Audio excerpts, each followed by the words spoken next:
వీరాధివీరుడు పులిని వాహనంగా చేసుకుని మిగిలిన పులులన్నీ వెంటరాగా పందల రాజ్యాన్ని చేరుకున్నాడు.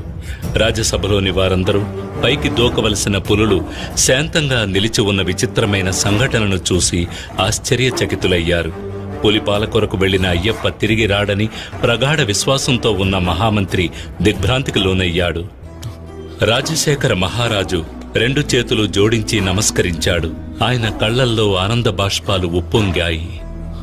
తండ్రి, తల్లిగారి తలనొప్పి కొరకు ఇదిగో తీసుకొచ్చాను పులిపాలు. ఈ పాలు సరిపోవని వైద్యులు చెప్పినట్లయితే ఎంత కావాలన్నా తీసుకోవడానికి ఇదిగో ఈ పులులన్నీ నాతో వచ్చాయి. తాము భగవంతుని అవతారమేనని నేను గ్రహించాను. మేము ఏదైనా తప్పు చేసి ఉంటే మమ్మల్ని క్షమించి ఆశీర్వదించండి స్వామి.